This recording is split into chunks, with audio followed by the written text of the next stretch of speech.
Hi అందరికీ నమస్కారం. ఈరోజు నేను చికెన్ ఫ్రై స్పైసీగా ఎలా చేయాలో చూపించబోతున్నాను.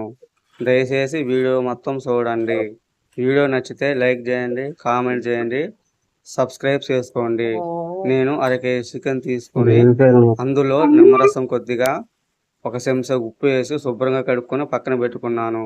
రెసిపీకి కావాల్సిన పదార్థాలు: అరకేజీ చికెన్, కట్ చేసి పెట్టుకున్న 2 ఉల్లిపాయలు, 6 పచ్చిమిరపకాయలు, కొత్తిమీర 1 కప్పు, కారం 2 చెంచాలు, అల్లం పేస్టు 2 చెంచాలు, పసుపు 1/2 చెంచా. మిగతా కావాల్సిన పదార్థాలు చేసేటప్పుడు చెబుతాను. పొయ్యి వెలిగించుకొని పొయ్యి మీద గిన్నె పెట్టుకోవాలి. గిన్నె వేడయ్యాక 3 చెంచాల నూనె వేసుకుంటున్నాను.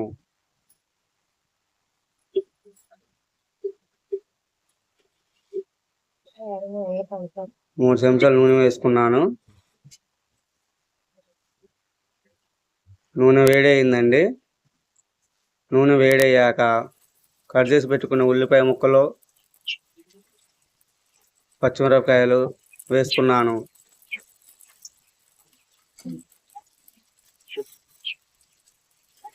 వేసుకొని కలబెట్టుకుంటున్నానండి. ఈ విధంగా కలబెట్టుకోవాలి. ఇవి వేగేదాకా కలబెట్టుకోవాలి. ఇలా వేగనివ్వాలండి. ఇవి వేగిపోయాయి.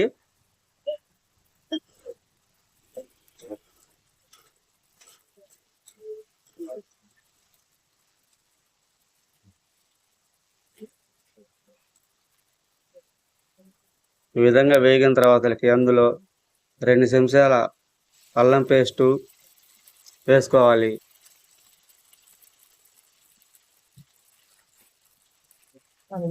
అదేవిధంగా పసుపు 1/2 చెంచా వేసుకున్నాను.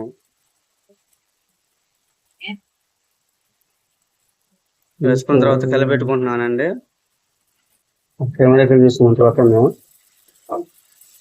ఈ విధంగా కలబెట్టుకోవాలి. ఈ విధంగా మొత్తం కలబెట్టుకోవాలి.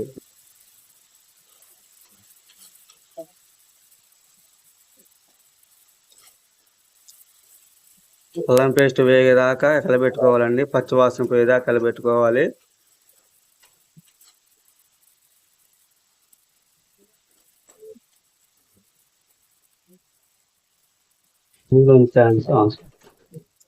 వేగిందండి అల్లం పేస్ట్. అల్లం పేస్ట్ వేగిన తర్వాత అందులో చికెన్ వేసుకుంటున్నాను. మొత్తం ఈ విధంగా చికెన్ వేసుకోవాలి.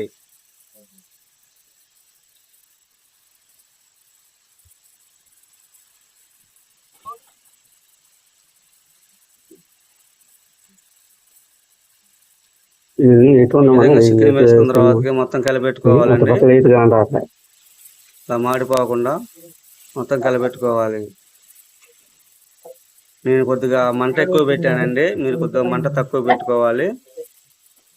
తక్కువ పెట్టుకుంటే ఆ విధంగా మాడదు. ఈ విధంగా మొత్తం కలుపుకోవాలండి. ఇప్పుడు 2 చెంచాలు ఉప్పు వేసుకుంటున్నాను. ఉప్పు 2 చెంచాలు వేసుకోవాలి. ఈ విధంగా ఉప్పు వేసుకొని కలబెట్టుకోవాలండి. ఉప్పు వేయటం వల్ల ఏమైందంటే ఇప్పుడు చికెన్లో ఉన్న నీరు మొత్తం కూడా ఇప్పుడు ఆ చికెన్కి పట్టుతుందండి. మొత్తం అట్లా అడుగు వెంటుంది కూడా మొత్తం శుభ్రంగా ఇలా కలుపుకోవాలి. మొత్తం బాగా ఉడకబెట్టుకోవాలండి. ఒక 5 నిమిషాల పాటు ఉడకనివ్వాలి. ఇలా కలబెట్టుకున్న తర్వాతకి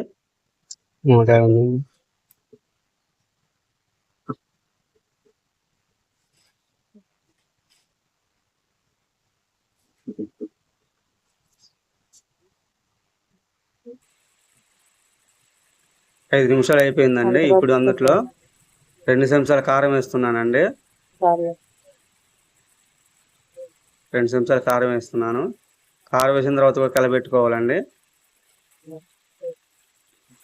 ఈ విధంగా మొత్తం కలబెట్టుకోవాలి. మొత్తం ఫ్రై చేసేటప్పుడు ఎప్పుడైనా సరే అండి మీరు గిన్నె మీద మూత పెట్టకూడదండి. మూత పెడితే ఏంటంటే గ్రేవీ లెక్క అవుతుంది. ఈ విధంగా కలబెట్టుకోవాలండి. ఒకవేళ మీకు ఏదైనా అడుగు మాడినట్టుంటే కొద్దిగా నీరు పోసి కలబెట్టుకోండి, ఏం పర్వాలేదు. ఈ విధంగా అయిందండి, వేగిపోయింది. ఇప్పుడు ఇందులో ఒక చెంచా ధనియాల పొడి, కొద్దిగంత గరం మసాలా వేసుకున్నాను.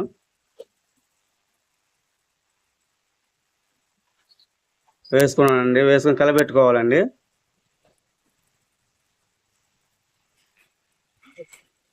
ఈ విధంగా కలబెట్టుకోవాలి.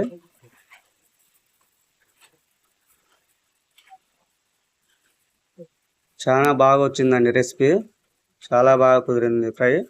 తప్పకుండా ట్రై చేయండి.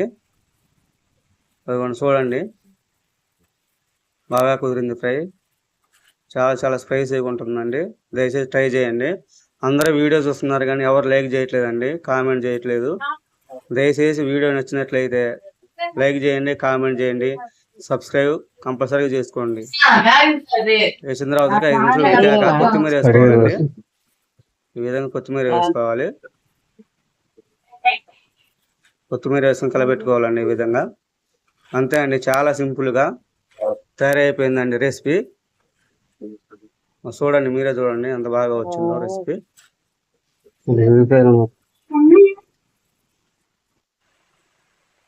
దయచేసి వీడియో చూడండి, నచ్చితే లైక్ చేయండి, కామెంట్ చేయండి.